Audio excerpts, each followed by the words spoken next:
Հարկելի հյուրեր, բարի եկեղած, ողջունում եմ ձեր բոլորին, հրավերով ուրախ ենք, որ եկած եք այսօր Երևանի ֆիզիկայի ինստիտուտի հյուրեր և Ալիխանյանի անվան ազգային գիտական լաբորատորին։ Մենք ուզեցիք ձեր հետ կիսվել այդ միջոցառումը, որ մենք անում ենք ստարմուսին մասնագիծ ըլլալով։ Նախ ասեմ այսօրվան մեր երկու հյուրերը շատ մասնավոր երկու անձնավորություններ են։ Այսինքն իրենք հետաքրքրվում են space-time-ով։ Ով գիտե space-time-ով է երեխաներ։ Ով գիտե space-time։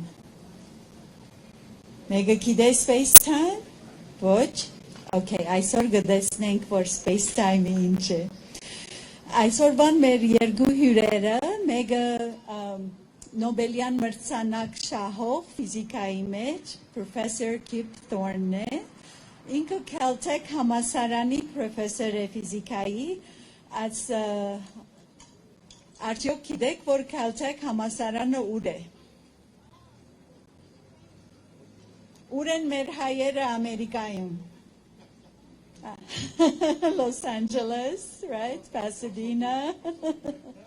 Այո, եւ մեր երկրորդ հյուրը ինքը արվեստի պրոֆեսոր է նույն համալսարանը, Caltech համալսարանը, որ Pasadena-ում է, Los Angeles-ի մոտ։ Եվ որ մեր ժողովուրդը ասե, որ Ամերիկայից եք, ասում են Լոսից եք, հայտնի է, որ գրեթե ամեն մարդ Լոսից է։ Շատ լավ, այսօրվան միջոցառումը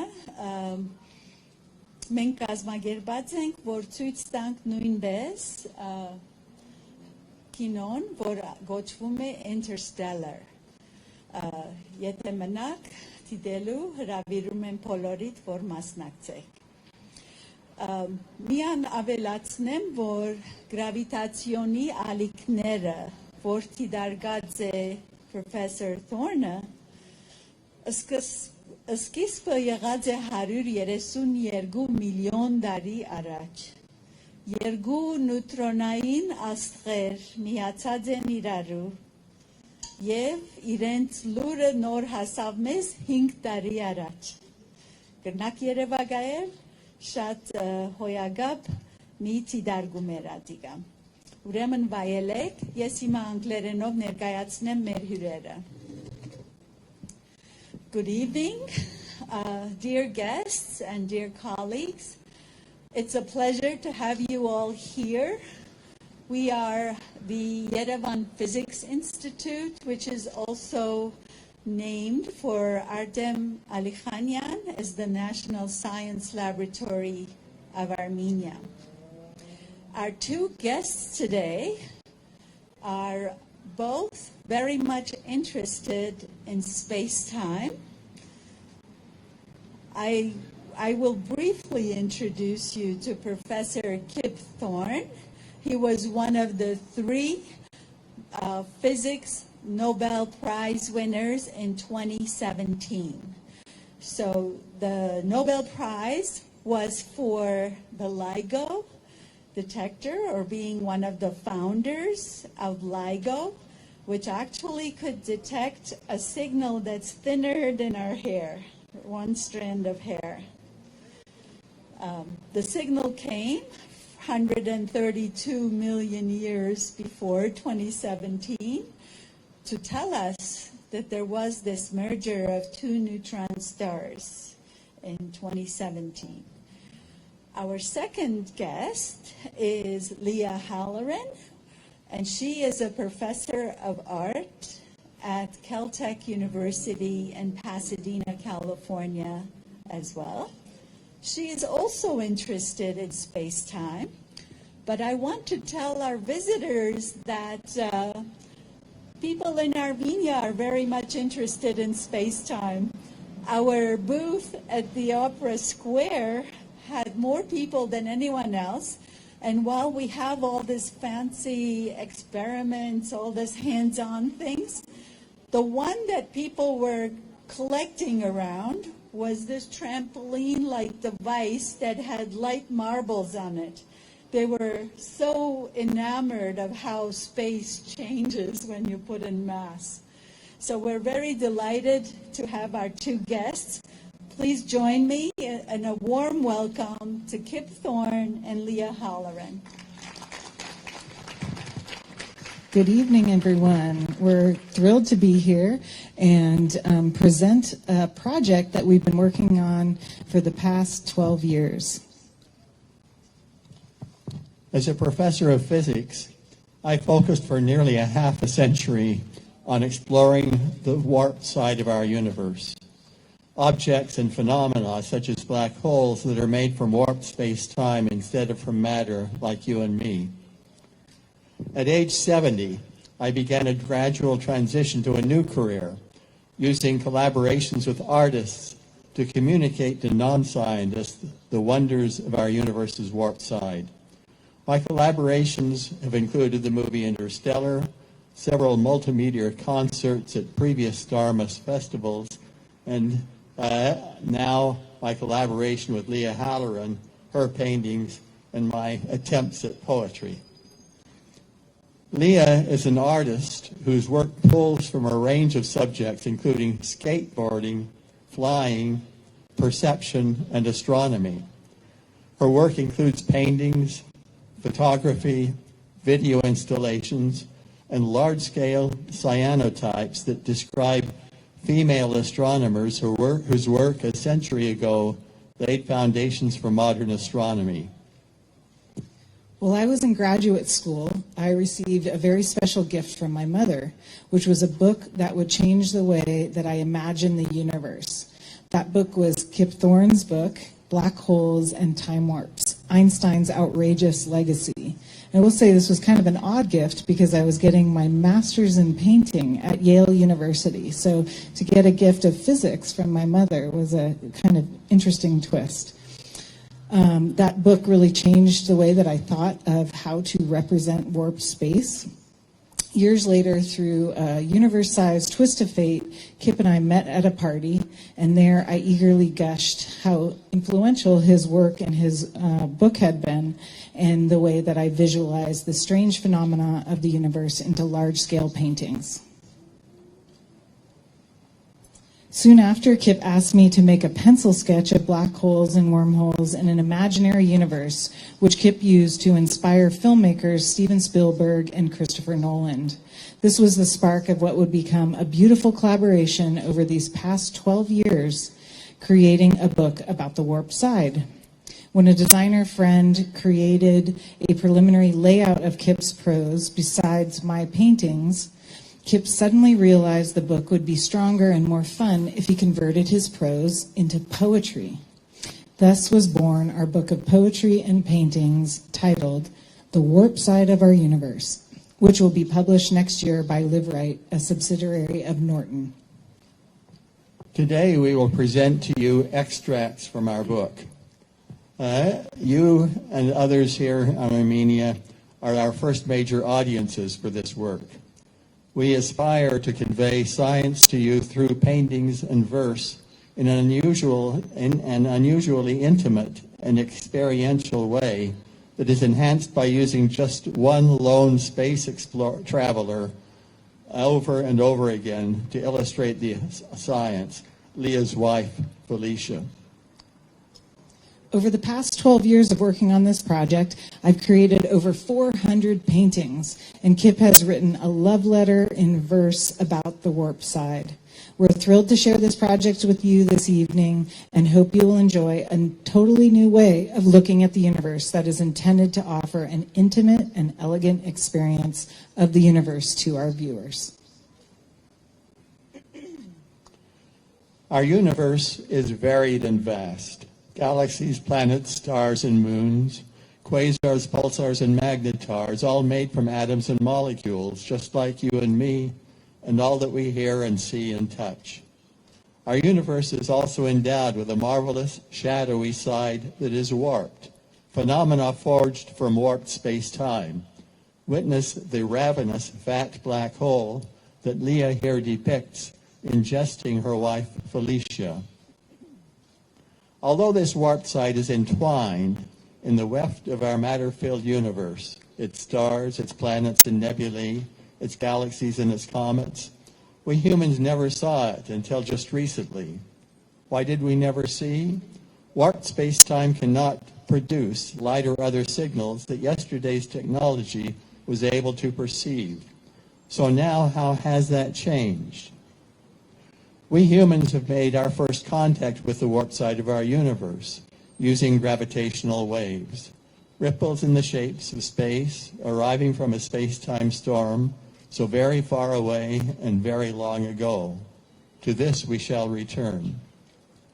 The warp side of our universe is home to many beasts, beasts that are forged from warped space and time, beasts that may well include black holes and wormholes, time machines and cosmic strings, gravity waves and singularities, our universe's Big Bang birth, and many other beasts, wondrous, weird, and wild.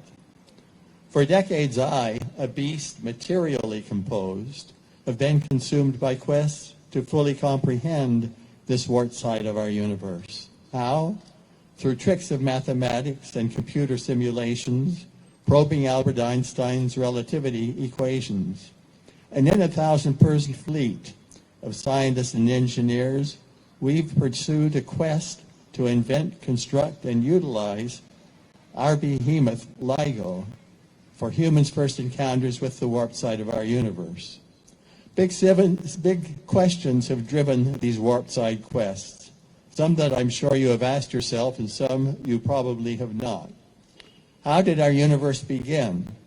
Can anything travel backward in time? How does warped space-time behave when wildly, frenziedly writhing like open sea in a storm? How does the warped side of our universe impact the material side, the side that we humans see and feel? In an artistic, poetic book that Leah and I are creating, she and I used paintings and verse to shed some glimmers of light on all of these big questions. But in our presentation today of extracts from our sweet little book, we only can touch on a few of these questions while leaving the others behind. First, we shall lightly explore the quintessential example of a beast who inhabits the side that is warped, the black hole. In the 1920s and 30s, when black holes first emerged from equations of relativity, Einstein didn't believe. They were far too bizarre for belief. But now we know that Einstein was wrong. Among the stars of our universe, quintillions of black holes are sprinkled, and millions inhabit our galaxy, our Milky Way, our home. The black holes all are hidden from view. They emit no light whatsoever. Nevertheless, they make themselves known when their gravity tugs on stars and on planets, gases, and galaxies. A black hole is made from space that is warped. What space is warped, you may very well ask?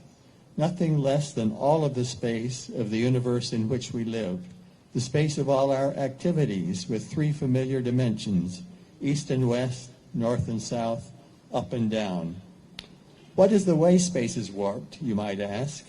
The measurable distance across a black hole is tremendously large. The measurable distance around the black hole is very much smaller.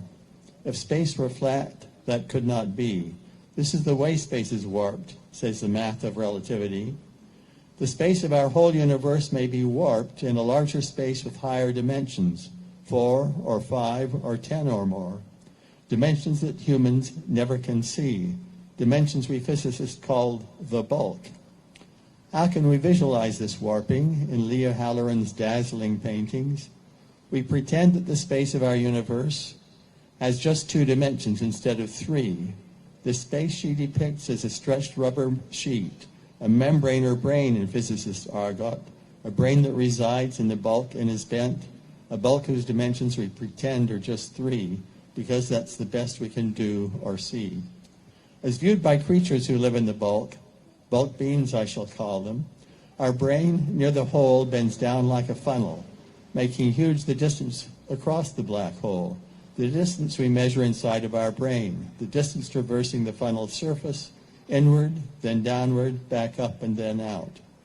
Like everything else that we humans can see, Felicia, Leah's fabulous wife, resides with us inside of our brain. As bulk beings watch, gravity drags her along the brain surface, then into the funnel, and downward toward the funnel's tip, a vicious and lethal tip. It is the black hole singularity. We also reside inside of that brain, though far from the hole where the brain's flattened out. We see Felicia by light rays that cruise inside of the brain and not through the bulk, so we in the brain cannot see the funnel. Instead, as the hole ingests poor Felicia, staring with light rays, we see her legs vanish into a yawning black spherical hole. A black hole is made from time that is warped. Einstein's law of time warps asserts things like to live where they age the most slowly, and gravity pulls them there. The slower is the aging, the stronger will be the gravity.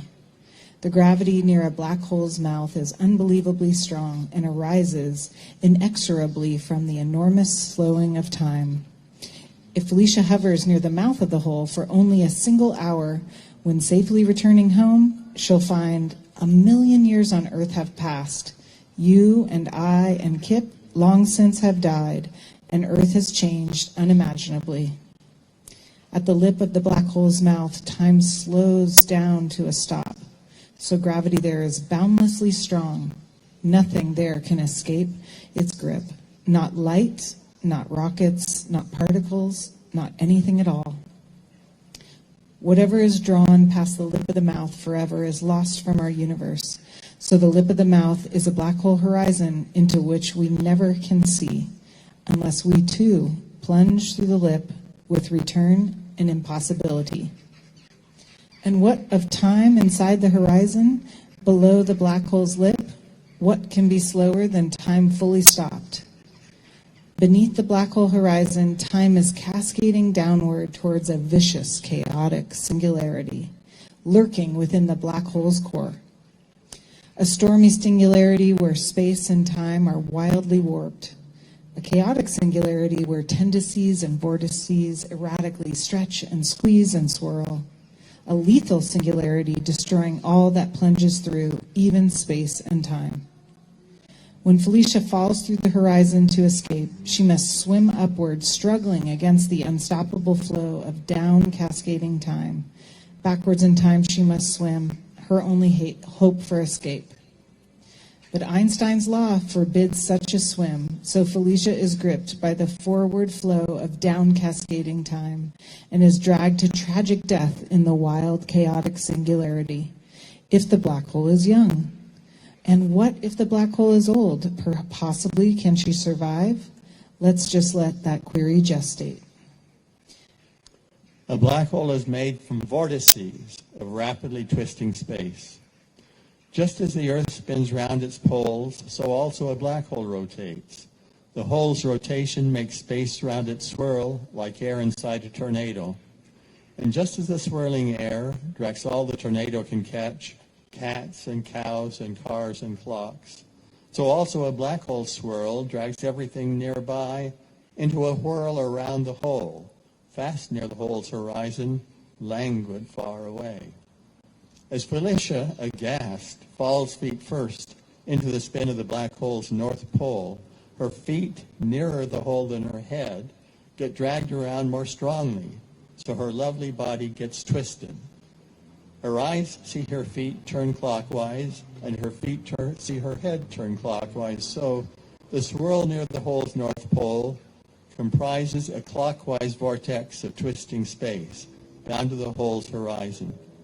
On the other side, the south pole side of the rapidly spinning black hole, the counterclockwise vortex of rapidly twisting space down to the hole's horizon twists all that passes through.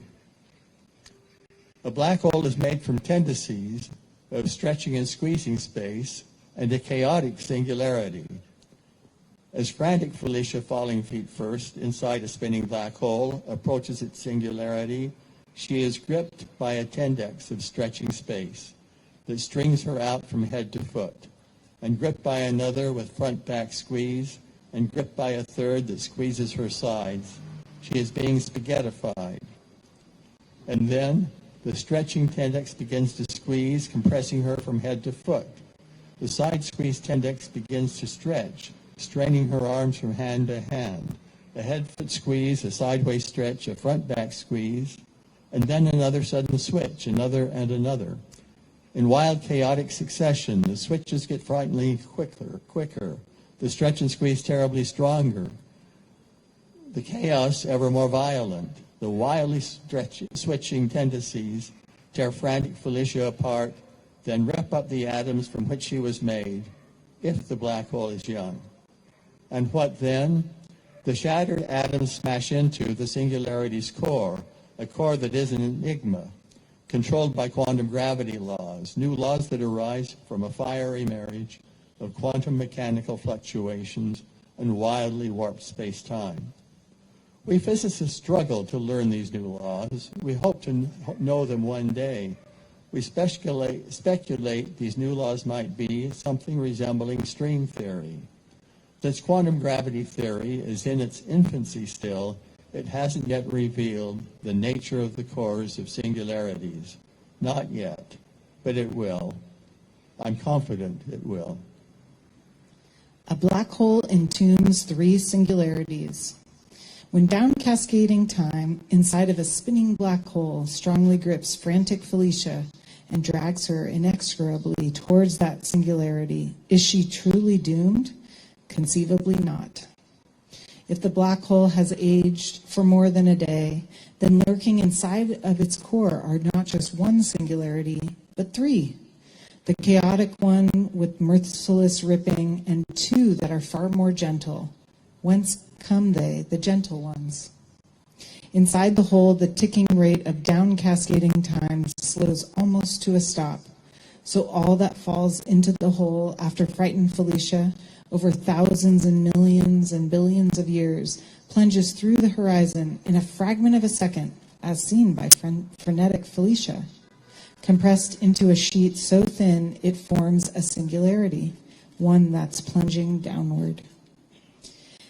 And of all that fell into the hole before Felicia's descent, small bits were scattered back up, likewise compressed into a sheet. They form a singularity, this one flying upward. These 2 singularities, one plunging down, one flying up, appear deceptively gentle. If Felicia is slammed by either of these instead of the vicious, chaotic one, she actually might survive. Probably not, but just possibly so. Her fate is likely controlled by the laws of quantum gravity, mysterious laws, and yet so poorly known.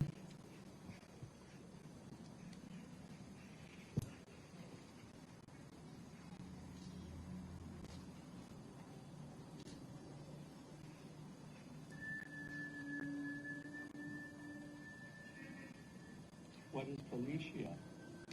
She's the sum of all her parts. Her face, her silken hair, her arms and breasts, her hands and feet, her heart, her brain, her precious personality. And what is a black hole? So I'm going to begin this over also. What about just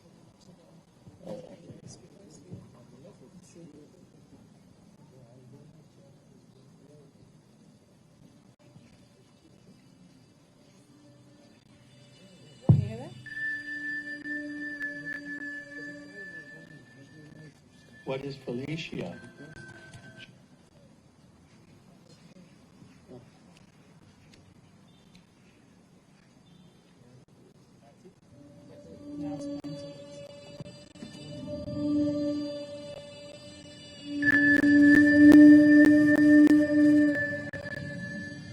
What is Felicia? She's the sum of all her parts. Her face, her silken hair, her arms and breasts, her hands and legs and feet, her heart, her brain, her precious personality. And what is a black hole? It's the sum of all its parts. It's space that is warped, the funnel of bulk being seized, its vortices of whirling space, its tendencies that stretch and squeeze, its slowing time and down cascading time, its horizon and its singularities, all made from warped space-time.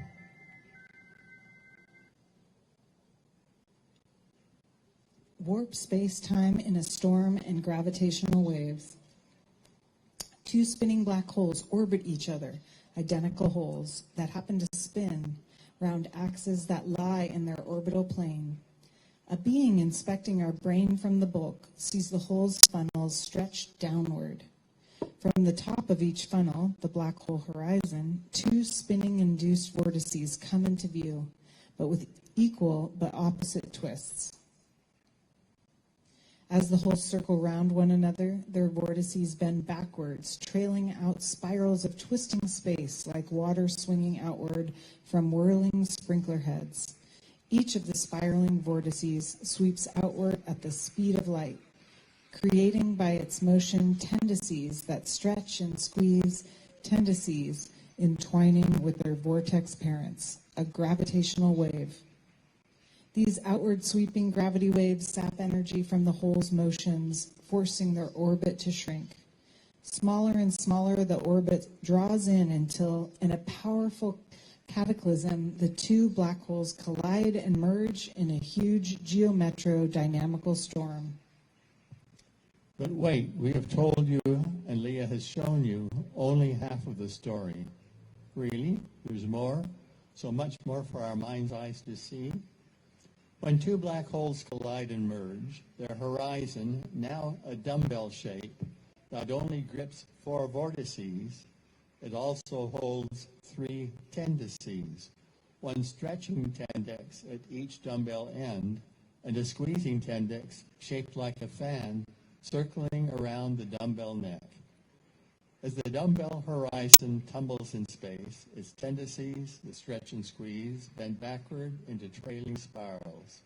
Spiraling out at the speed of light, these tendencies create and entwine vortices of twisting space, and thereby they transform themselves into soaring gravity waves. The second set of waves, made by spiraling tendencies bound to the hole's horizon, accompanies the first wave set, made by spiraling vortices, also bound to the hole. These gravity waves are hugely strong, 50 times more total power, more luminosity than all of the light from all of the stars and all of our universe combined. 50 universe luminosities from two black holes colliding, but not any light or infrared or gamma rays or radio, no waves electromagnetic at all, none of any type. 50 universe luminosities carried wholly and solely by gravity waves, by tendencies and vortices entwined, by structures made from warped space-time. And all of this power comes from where? From the tendencies and the vortices bound to the hole's horizon. A very long time ago, 1 billion years in the past, while here on Earth, multi-celled life arose and spread around the globe. In a galaxy far, far away, two spinning black holes danced round one another, rippling the fabric of space and time. The ripples, the gravity waves, sucked energy from the hole's orbit, so the holes spiraled inward, eclipsing each other towards a climactic collision. The holes at half of light speed catastrophically collided and merged in a brief cataclysmic storm of writhing and twisting space-time that brought the waves to crescendo. The climaxing gravity waves from this catastrophic collision surged out of their birthing galaxy and into interstellar space. Spreading across our universe for nearly 1 billion years, they stretched and they squeezed, and all they met, stars and planets and nebula, in patterns that encoded a portrait of their birth, colliding holes and space-time storm. Then, 50,000 years ago, when humans shared Earth with Neanderthals, the spreading and weakening gravity waves sailed into our spiral-armed Milky Way, our galaxy, our home.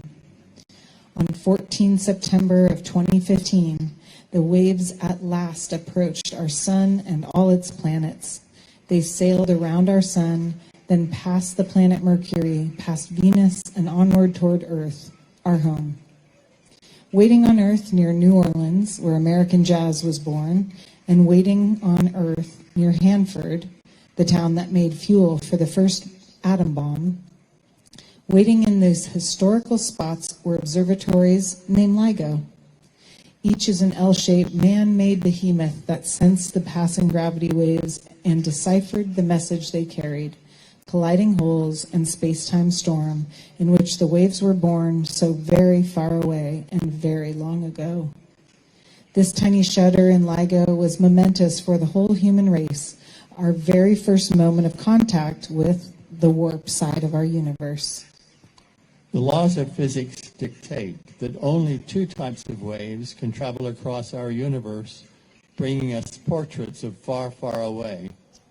We humans have long known the first of these, electromagnetic waves, light rays and X-rays and gamma rays, radio waves and infrared. Einstein predicted the second type, gravitational waves, comprising twisting space vortices, intertwining, stretching and squeezing tendencies. It was Galileo Galilei, 400 years ago, who built an optical telescope and, pointing it to the sky, discovered Jupiter's 4 large moons and thereby created instrument-based electromagnetic astronomy. Over the past quarter century, LIGO's human fleet, 1,000 physicists and engineers, constructed their two behemoths. Upon turning them on in 2015, they discovered the waves from colliding black holes, and thereby they birthed instrument-based gravity wave astronomy. Contemplate the revolution in how we view our universe, the revolution wrought by electromagnetic astronomy over the past 4 centuries and 20 human generations since Galileo's time. This may indeed foretell a radical new revolution that gravity wave astronomy and electromagnetic entwined will bring to our descendants over the next 4 centuries, a revolution transformative like the one Galileo wrought. We thank you. Thank you so much.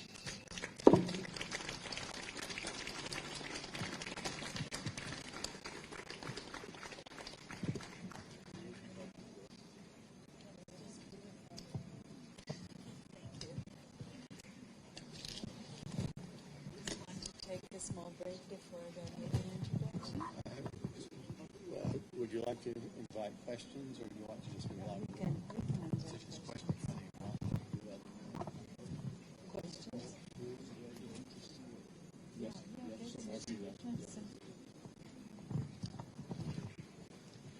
Հարցեր կան արդյոք? Any questions?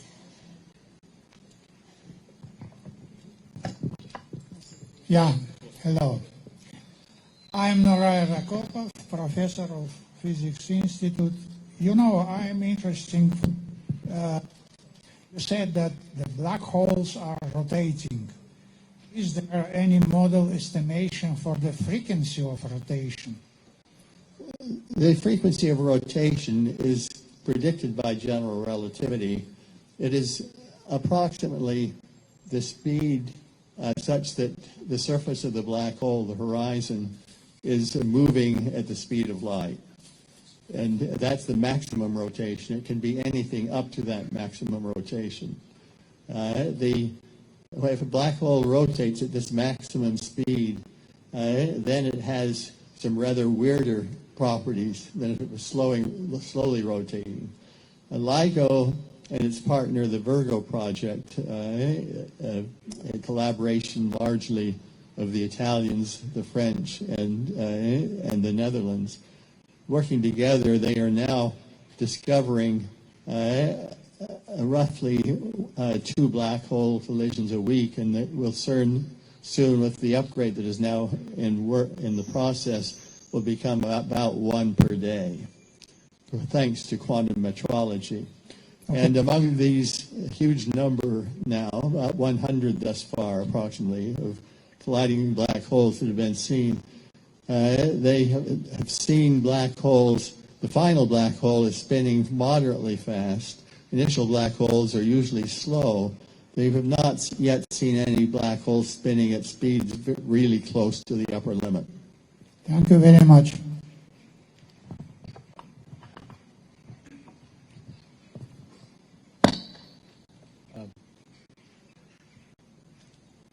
I'm Noray from National Nuclear University of Moscow. At first, I want to thank you for this great lecture. And my question is, what the observer near that two colliding black holes will detect? How long for him? I'm sorry.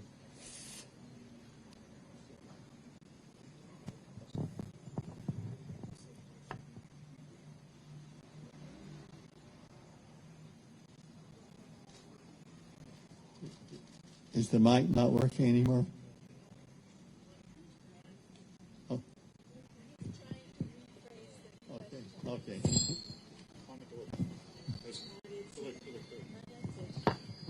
Yes. Please. I want to ask, for the observer near that two black holes, what would be the duration of that gravitational waves that he will detect compared to us? So if the observer is very close to the horizon, then time will be much slowed. But that would be a very dangerous place to be. The observer would not live long very near the horizon. And the horizon at this point has a dumbbell shape turning like that. And if the observer, it's a very chaotic place to be. If you pull back far enough that you survive, then the cosmological redshift of the waves coming to Earth is larger than the redshift due to the slowing of time near the black hole. And it depends on how far away these waves are. The black hole collisions that have been seen are such that the maximum redshift is about a factor of 2. That is, we are seeing black holes out, the most extreme ones, out to what is beginning to be interesting cosmological distances.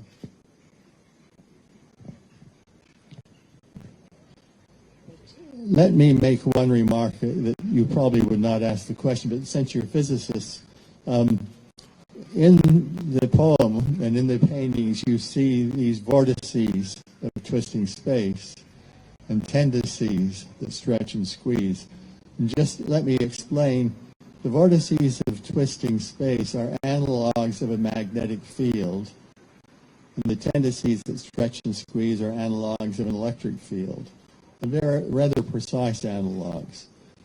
If you take the electromagnetic field in relativity and you choose a reference frame, then you can decompose it into the electric field, which pulls on electric charges, and the magnetic field, which deflects a moving charge.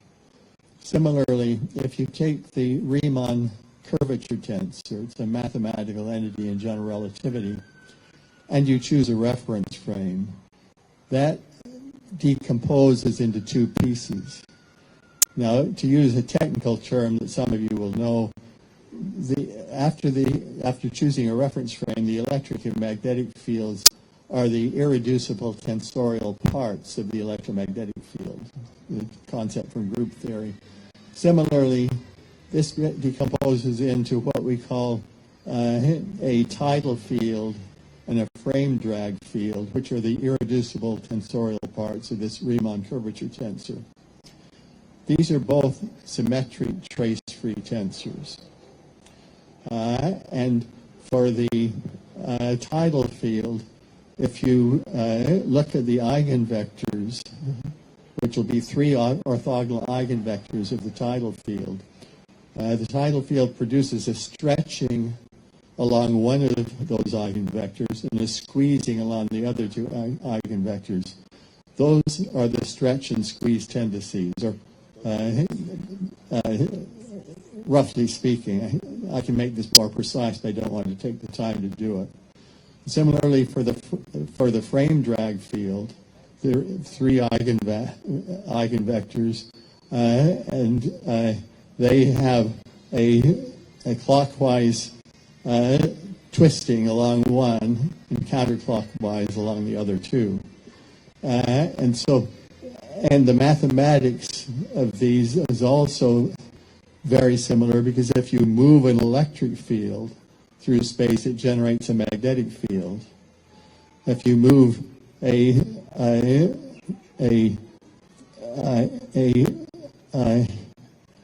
convex of stretching or squeezing space at a high speed, that generates a twisting vortex, a vortex of twisting space. And there's a duality in general relativity that mirrors very closely electromagnetic waves.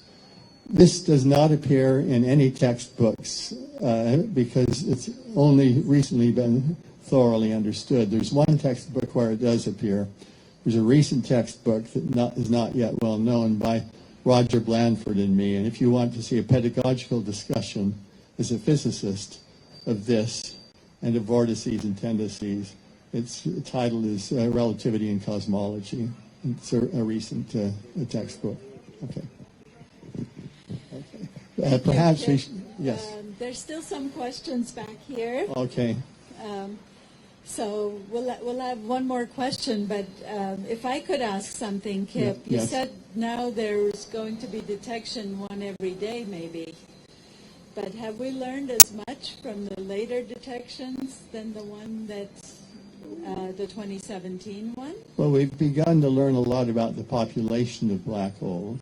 I think it's beginning to be quite clear that at least a fair number of these are black holes that have been formed by mergers of previous generations of black holes, rather than being black holes that were formed directly by the collapse of massive stars. You see, among the more massive of the black holes that you see colliding, they're already so massive that we don't know how to make them from dying stars. They were almost certainly produced by collisions and mergers of earlier generation black holes. And so there were speculations this might be the case, but I think many astrophysicists were skeptical, but the evidence is becoming really quite strong. So that's an example. The other example is that we have now begun to see colliding neutron stars. Only one of them was close enough that you could also see the electromagnetic waves. But the key point is when the neutron stars that collide, they create a fireball of exploding nuclear matter. And from the electromagnetic observations of that, you can deduce properties of what is going on in the collision. And the most famous thing that was confirmed, it had been predicted that this might be the case, was that very large amounts of heavy elements, such as gold and platinum, are formed in neutron star collisions. And that's probably the primary, perhaps about the only place where gold and platinum get formed. So the gold and platinum that you may have on a wedding ring, for example, probably came from collisions of neutron stars of the sort that LIGO and Virgo together have seen. One more question here. Thank you for your lecture. My name is Eugene Berkharenko, and I want to ask, is it correct that till now we don't have pure mathematical equations and their solution, which show that it is really in our black hole we have singularity? I mean that the function going to zero, but we don't know what will be in zero. So it looks like pure points are not exist in our space-time. Is it correct? So I think we have begun to understand fairly well the singularities. The earliest work, the first step was the proof using techniques from differential topology, a proof by Roger Penrose, that inside of black holes there are singularities, but you didn't know what their properties were. He couldn't predict properties, only that there were singularities. But not very long after that, Yevgeny Lifshitz and Isaac Kalatnikov and Volodya Belinsky did a very complicated perturbation theory analysis, which led them to conclude, and I found a very compelling conclusion, that the generic singularity would be this chaotic singularity that is described in in Leah's paintings and my prose, and in Interstellar, as I will explain in just a moment.